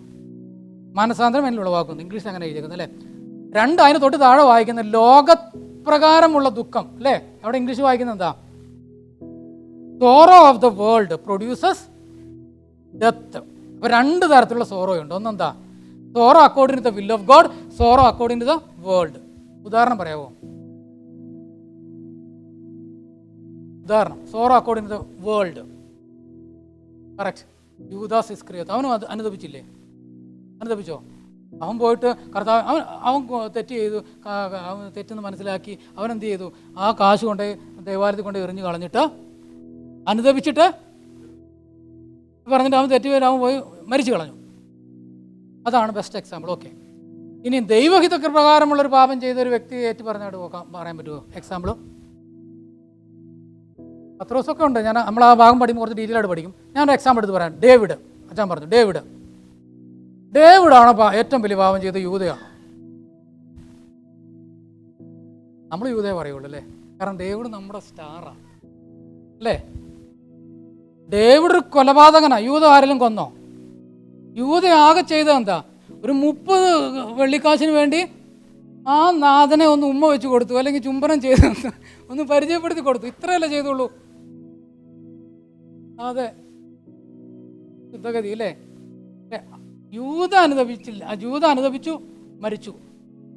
ഡേവിഡ് ഒരുവനെ കൊന്നു കളഞ്ഞു, അവൻ്റെ ഭാര്യയെ ഉപയോഗിച്ചു. ഇതെല്ലാം ചെയ്തിട്ട് അവനെ ദൈവം എന്തു പറയുക? എൻ്റെ ഹൃദയപ്രകാരമുള്ള മനുഷ്യൻ. ശരിയാണോ? അതാ കറക്റ്റാണ്, ശരിയാണ്. അത് നമ്മൾ ആ ഭാഗം പഠിക്കുമ്പോൾ മനസ്സിലാകും. യൂദ ശരിക്കും ദൈവസ്ഥാന കർത്താവിൻ്റെ സന്നിധി ആ ക്രൂശിങ്ങിലോട്ടായിരുന്നു കടന്നു പോകേണ്ടത്, പക്ഷേ പോയില്ല. അപ്പം ഞാൻ പറഞ്ഞു വന്നത് എന്താ? 2 അനുതാപം ഉണ്ടല്ലേ? അപ്പം നമ്മൾ മനസ്സിലാക്കണം, നമ്മൾ പലപ്പോഴും തെറ്റ് നമ്മുടെ ജീവിതത്തിൽ വരുമ്പോൾ അയ്യോ ഫൈൻ അടിച്ചല്ലോ, തെറ്റായിപ്പോൾ, ഞാൻ സീബ്ര ക്രോസ് ചെയ്യേണ്ടതായിരുന്നു. ആ കുറ്റബോധം കൊണ്ട് അങ്ങ് മാറി. എന്നാൽ അടുത്ത പ്രാവശ്യം നമ്മൾ ഇനി അങ്ങനെ ചെയ്യാതിരിക്കുമോ? ഇനി എല്ലാ കാലം ഒരു ഫൈൻ വന്നുകൊണ്ട് ഞാൻ എല്ലാ കാലം സീബ്ര ക്രോസിങ് വഴിയേ പോകുള്ളൂ, ചെയ്യുമോ? ഇതാണ് മാനസാന്തരം എന്ന് പറയുന്നത്. ഇതാണ് മാനസാന്തരം എന്ന് പറയുന്നത്. നമ്മൾ ആ ഭാഗം ഒരു ദിവസം തന്നെ നമ്മൾ പഠിക്കും, 1 മണിക്കൂർ ആ വിഷയം പഠിക്കും. പിന്നെ 3ാമത് നമ്മൾ പഠിക്കാൻ പോകുന്ന വിഷയം വിശ്വാസത്തെക്കുറിച്ച്. നമ്മൾ ഓൾറെഡി അതിനെക്കുറിച്ച് ഒന്ന് ജസ്റ്റ് കവർ ചെയ്ത് പോയി. വിശ്വാസം എന്ന് പറഞ്ഞാൽ എന്താണ്? വിശ്വാസത്താൽ എന്തുകൊണ്ടാണ് വിശ്വാസം മാത്രം രക്ഷ? വിശ്വാസത്തിൽ അടങ്ങിയിരിക്കുന്ന കാര്യങ്ങൾ എന്തൊക്കെയാണ്? വിശ്വാസത്തിൽ ഉൾപ്പെടാത്ത കാര്യങ്ങൾ എന്തൊക്കെയാണ്? ഒരുവനെ എങ്ങനെ വേണം കർത്താവിനെ വിശ്വസിക്കാൻ? ഇവിടെ നാട്ടിലോട്ട് ഇറങ്ങിക്കഴിഞ്ഞാൽ ഒരുപാട് വിശ്വാസികളുണ്ട് അല്ലേ? ക്രിസ്ത്യാനികളെല്ലാം പറയും ഞാനും വിശ്വാസിയാണെന്നാണ് പറയുന്നത്, ഇല്ലേ? ഇന്നത്തെ കാലത്ത് സ്വർഗത്തിലെ ബർത്ത്ഡേ എന്ന് പറഞ്ഞ് നമ്മുടെ നാമധേയ ക്രൈസ്തവരും എഴുതാറുണ്ട് പത്രത്തില്ലേ, എൻ്റെ പിതാവിൻ്റെ സ്വർഗത്തിലെ ബർത്ത്ഡേ. അവർക്കും വിശ്വാസമുണ്ട് അവർ സ്വർഗത്തിലാണ് പോയിരിക്കണമെന്ന്. നമ്മൾ പറയാം നമ്മൾ രക്ഷിക്കപ്പെട്ടവർ മാത്രം സ്വർഗത്തിൽ പോകുള്ളൂ. അപ്പോൾ എന്ത് തരമുള്ള ഈ വിശ്വാസം നമ്മളുടെ വ്യത്യാസം എന്താണ്? ഇതൊക്കെ നമ്മൾ മനസ്സിലാക്കണം. ഇത് മനസ്സിലാക്കി നമ്മുടെ ബുദ്ധി കൂടാൻ വേണ്ടിയല്ല, മറിച്ച് ഇതിൻ്റെ ഉള്ളിൽ കർത്താവ് എന്താ ഇതിനകത്ത് ഉദ്ദേശിച്ചിരിക്കുന്നത്, ഈ വിശ്വാസം കൊണ്ട് എന്താ കർത്താവ് ഉദ്ദേശിക്കുന്നത്, ഇതൊന്ന് മനസ്സിലാക്കണം. അടുത്ത വിഷയം രക്ഷയും അഷ്വറൻസും. ഇതാണ് കുറച്ച് ഡീറ്റെയിൽ ആയിട്ട് നമ്മൾ ചിന്തിക്കുന്നത്. ഈ രക്ഷയും അഷ്വറൻസും, രക്ഷിക്കപ്പെടണം. അത് നമ്മൾ പല കാര്യങ്ങളും പഠിച്ചിട്ടുണ്ട്. രക്ഷയിൽ അടങ്ങിയിരിക്കുന്ന കാര്യങ്ങൾ സഹിച്ചാൽ നമ്മൾ കഴിഞ്ഞ റോമാലേഖനം പഠിച്ചതാണ്. അവിടെ വെച്ച് ഒരു കാര്യം ഞാൻ ചോദിക്കാം, രക്ഷിക്കപ്പെട്ടൊരു രക്ഷയെക്കുറിച്ച് സംശയം ഉണ്ടാവുമോ? അടുപ്പം ചോദ്യമാണ്. രക്ഷിക്കപ്പെട്ടവർക്ക് രക്ഷയെക്കുറിച്ച് സംശയം ഉണ്ടാവുമോ? ആകെ കൺഫ്യൂഷനാണ്. ഞാൻ അത്രയും ചോദിച്ചാൽ നിങ്ങളുടെ ചിന്തയിലേക്ക് വിട്ടുതരും. നമ്മൾ ആ ഭാഗം വ്യക്തമായിട്ട് പഠിക്കും. കാരണം എന്താണെന്നറിയാമോ? ഈ ഭാഗത്തുനിന്ന് ഒരുപാട് ആളുകൾ എന്നോട് സംസാരിച്ചിട്ടുണ്ട്. ഒരുപാട് ആളുകളെ കുഞ്ഞുങ്ങളാണെങ്കിൽ എന്നോട് വന്ന് ഡൗട്ട് ചോദിച്ചിട്ടുണ്ട്. ഞാൻ ഇവിടെ ആയിരുന്നപ്പോഴും നാട്ടിലായിരുന്നപ്പോഴും ഈവൻ ഈ വിഷയം എന്തുകൊണ്ട് എടുക്കണം എന്ന് എന്നെ പഠിപ്പിച്ച ഈ ഒരു ഒറ്റ കാര്യമാണ്. ഞാനിപ്പോൾ ചോദിച്ച ചോദ്യമാണ്. ഞാൻ ആ ഭാഗം വരുമ്പോൾ എൻ്റെ ജീവിതാനുഭവത്തിൽ ഞാൻ നിങ്ങളോട് പറഞ്ഞുതരാം. രക്ഷയെക്കുറിച്ച് സംശയമുണ്ടാകുമോ? ഞാൻ രക്ഷിക്കപ്പെട്ടവരാണെന്ന് എനിക്ക് എങ്ങനെ ഉറപ്പാക്കാൻ കഴിയും എന്നുള്ള ഭാഗം നാം മനസ്സിലാക്കണം. നമ്മുടെ കുഞ്ഞുങ്ങളാണെങ്കിലും കേവലം ഒരു ഞാൻ എൻ്റെ കൊച്ചിൻ്റെ രക്ഷയെക്കുറിച്ച് ഞങ്ങൾ ഇവിടെ പറഞ്ഞല്ലോ, നമ്മുടെ കുഞ്ഞുങ്ങളെല്ലാം ക്രിസ്തീയ കുടുംബത്തിൽ ജനിച്ചു വളർന്നു വന്നവരാണ്. അതുകൊണ്ട് ഏതെങ്കിലും ക്യാമ്പിനും VBSനും പോയിട്ട് കൈ ഉയർത്തി രക്ഷിക്കപ്പെട്ടെന്ന് പറഞ്ഞു ഒരു സമയത്തുമ്പോൾ സ്നാനപ്പെട്ട് പോവുകയാണ്. പക്ഷേ അവരുടെ ഉള്ളിൽ ആ മാറ്റമുണ്ടോ എന്ന് നമ്മൾ തിരിച്ചറിയണം. എൻ്റെ ഉള്ളിൽ ഞാൻ രക്ഷിക്കപ്പെട്ടവനാണെന്നുള്ള മാറ്റം തിരിച്ചറിയണം. അപ്പോൾ അതിനെക്കുറിച്ച് നമ്മൾ വ്യക്തമായിട്ട് പഠിക്കും. 5ാമത്തെ ക്ലാസ്സിൽ നമ്മൾ കവർ ചെയ്യാൻ പോകുന്നത് വിശ്വാസ ജീവിതമാണ്. വിശ്വാസ ജീവിതത്തിൽ നമ്മൾ കുറച്ച് കാര്യങ്ങൾ പഠിക്കുക. എന്താ വിശ്വാസ ജീവിതം എന്ന് പറഞ്ഞാൽ? ഞാൻ ഒറ്റ വാക്കിലങ്ങ് പറഞ്ഞ് നിർത്താൻ ആഗ്രഹിക്കുക. ഗലാത്യർക്കെതിരെ 2-ാം അധ്യായം 20-ാമത്തെ വാക്യം. അവിടെ അപ്പോസ്തലൻ പൗലോസ് പറയുന്നുണ്ട്. എന്താ ആണോ? ഗലാഷ്യൻസ് ചാപ്റ്റർ 2:20. അവിടെ നമ്മൾ വായിക്കുന്നത്, ഞാൻ ക്രിസ്തുവിനോട് കൂടെ ക്രൂശിക്കപ്പെട്ടിരിക്കുന്നു, ഇനി ജീവിക്കുന്നത് ഞാനല്ല, ക്രിസ്തു അത്ര എന്നിൽ ജീവിക്കുന്നത്. എന്നാൽ ഞാൻ ജീവിക്കുന്നതോ, ഞാൻ എവിടെ ജീവിക്കുന്നത്? ഭൂമിയിൽ ജീവിക്കുന്നതോ എന്നെ സ്നേഹിച്ച് എനിക്ക് വേണ്ടി തന്നെത്താൻ ഏൽപ്പിച്ചു കൊടുത്ത ദൈവപുത്രനിലെ, അതാണ് ജീവിതം എന്ന് പറഞ്ഞത്. വിശ്വാസ ജീവിതം എന്ന് പറഞ്ഞാൽ ഏറ്റവും ആ വാക്യത്തിൻ്റെ ഏറ്റവും മുകളിൽ എഴുതിയിട്ടുണ്ട്, വിശ്വാസ ജീവിതം എന്ന് പറഞ്ഞാൽ ക്രൂശിക്കപ്പെട്ട ജീവിതമാണ്. അങ്ങനെയാണോ നമ്മൾ ജീവിക്കുന്നത്? ക്രൂശി കിടക്കുന്ന ഒരുവനെ കയ്യും കാലും അനക്കാൻ പറ്റുമോ? നമ്മൾ വിശ്വാസികളാണ്, നാം ക്രൂശിക്കപ്പെട്ടവരാണ്. നാം കർത്താവിനെ ആരാധിക്കാൻ പറ്റും. യാഗപീഠത്തിൽ പിന്നെ നമ്മൾ മരിച്ചു കിടക്കുകയാണ്, പക്ഷെ നമ്മുടെ കൈ ഉയരുന്നുണ്ട്. യാഗപീഠത്തിൽ കിടന്ന് കൈ ഉയരുന്നുണ്ട്. വിശ്വാസ ജീവിതത്തിൽ എൻ്റെ വാക്ക് ഉയരുന്നുണ്ട്, എൻ്റെ കൈ ഉയരുന്നുണ്ട്, എൻ്റെ കാൽ ഉയരുന്നുണ്ട്, എൻ്റെ ചിന്ത ഉയരുന്നുണ്ട്, മറ്റുള്ളവരെ കുറിച്ച് എൻ്റെ സംസാരം ഉയരുന്നുണ്ട്. എന്നിട്ടും ഞാൻ പറയുകയാണ്, ഞാൻ വിശ്വാസ ജീവിതം നയിക്കുന്നവനാണ്. അപ്പോസ്തലൻ പൗലോസ് പറയുന്നത്, വിശ്വാസ ജീവിതം എന്ന് പറഞ്ഞാൽ ക്രൂശിക്കപ്പെട്ട ജീവിതമാണ്. ഞാൻ എന്നെ തന്നെ ക്രൂശിനോട്, കർത്താവിനോട് കൂടെ ക്രൂശിച്ചിരിക്കുന്ന ജീവിതമാണ്. ആ ജീവിതം എങ്ങനെയാണെന്ന് കണ്ടെത്തുക. അതിൻ്റെ പിന്നിലെ ദൈവിക ശക്തി എന്താണ്? അതിൽ കർത്താവ് ഉദ്ദേശിക്കുന്ന കാര്യം എന്താണ്? ഇതാണ് നമ്മൾ ആ ഭാഗത്ത് പഠിക്കാനായിട്ട് പോകുന്നത്. ഇന്ന് രാത്രിയിൽ ദൈവത്തിൻ്റെ ആത്മാവ് നമ്മെ സഹായിക്കട്ടെ. ഈ ഭാഗങ്ങളിലൂടെയാണ് അടുത്ത 4-5 ദിവസങ്ങൾ നമ്മൾ കടന്നു പോകുന്നത്. പ്രധാനമായിട്ട് നമ്മൾ ഇന്ന് ചിന്തിച്ചത് ദൈവവചനം നാം എങ്ങനെ പഠിക്കണം. ഈ നിലയിലാണ് ഞാനും നിങ്ങളും പഠിക്കാനായിട്ട് പോകുന്നത്. ഈ 5 ക്ലാസ്സുകളിലൂടെ നാം കർത്താവിനോട് പറയാം, കർത്താവ് ഇന്ന് ക്ലാസ് കേൾക്കാനായിട്ട് പോകും, അല്ലെങ്കിൽ ക്ലാസ് കേൾക്കാൻ പോകും. ഓരോ പ്രാവശ്യം ദൈവവചനം കേൾക്കുമ്പോൾ, കർത്താവ് എൻ്റെ കണ്ണ് നീ തുറക്കണം. ഇതിൻ്റെ പിന്നിൽ എനിക്കിത് വലിയൊരു പസിലാണ്, എനിക്ക് വലിയൊരു ബുദ്ധിമുട്ടാണ് ഇത് മനസ്സിലാക്കിയെടുക്കുക എന്നുള്ളത്. പക്ഷേ അതിൻ്റെ പിന്നിൽ മറഞ്ഞിരിക്കുന്ന അങ്ങേ ഒന്ന് കാണുവാൻ, അങ്ങേ ഒന്ന് മനസ്സിലാക്കുവാൻ എനിക്ക് കഴിഞ്ഞാൽ, കർത്താവെ ഈ തിരുവചനം എൻ്റെ ഉള്ളിൽ കത്തുവാനായിട്ട് തുടങ്ങും. അപ്പോൾ കർത്താവ് നമുക്ക് തിരുവചനം പറഞ്ഞു തരണം. ഞാനല്ല അത് പറഞ്ഞു തരേണ്ടത്, കർത്താവ് നമുക്കിത് പ്രൂവ് ചെയ്ത് തരണം. കർത്താവ് നമുക്കിത് മനസ്സിലാക്കി തരണം. ഇല്ലാതെ നാം ദൈവവചനം വായിക്കുകയും മനസ്സിലാക്കുകയും ചെയ്താൽ എന്നെ വിളിച്ചതുപോലെ ആയിരിക്കാം. എന്താ വിളിക്കുക? മന്ദബുദ്ധി, ഫൂളിഷ്മാൻ. കഴിഞ്ഞ 7 വർഷമായിട്ട് നീ വചനം പഠിപ്പിക്കുന്നുണ്ട്, അല്ലെങ്കിൽ വായിക്കുന്നുണ്ട്. എന്താണ് നീ ഇതിൽ നിന്ന് മനസ്സിലാക്കി? ഇന്ന് രാത്രികാലം ദൈവത്തിൻ്റെ ആത്മാവ് നമ്മോട് സംസാരിച്ചുകൊണ്ടിരിക്കട്ടെ. സമയം എന്നെ കേട്ട എല്ലാവരോടും ഞാൻ നന്ദി പറയുന്നു. തുറന്നും നിങ്ങൾ എന്നെ ഓർത്ത് പ്രാർത്ഥിക്കണം. ഞാൻ പറഞ്ഞത് തമാശയായിട്ട് കുറേ പോയെന്ന് പറഞ്ഞാലും വളരെ കാതലായ വിഷയമാണ്. ഇന്നത്തെ കാലത്ത് മനസ്സിലാക്കേണ്ട കാതലായ വിഷയമാണിത് എന്നുള്ളത് തിരിച്ചറിഞ്ഞിട്ടുണ്ട്. ഈ ഭാഗങ്ങളെക്കുറിച്ച് നിങ്ങൾ ചിന്തിക്കുകയും, അതുപോലെ തന്നെ എനിക്കറിയാം സംശയങ്ങൾ ഒരുപക്ഷെ വരാം. സംശയങ്ങൾ തിരുത്താൻ എന്നെക്കാളും പ്രായമുള്ളവരും ദൈവവചനം നിശ്ചയമുള്ളവരും ഉണ്ട്. നിങ്ങൾക്ക് ചോദിക്കുക എന്നോട്. എനിക്കറിയുന്ന കാര്യം ഞാൻ പറഞ്ഞുതരാം. അല്ലെങ്കിൽ നമുക്ക് നമ്മുടെ സഹോദര മൂപ്പന്മാരോട് ഉത്തരവാദിത്തപ്പെട്ടു നമുക്ക് ചോദിച്ച് മനസ്സിലാക്കാം. കാര്യങ്ങൾ സംശയം ഇല്ലാതെ ജീവിക്കാണ്ടിയാക്കണം. നമ്മുടെ കുഞ്ഞുങ്ങൾ പലരും രക്ഷയെക്കുറിച്ച് നിശ്ചയമുള്ളവരായിട്ട് പോകണം. രക്ഷയെക്കുറിച്ച് സംശയമില്ലാത്തവരായിരിക്കണം.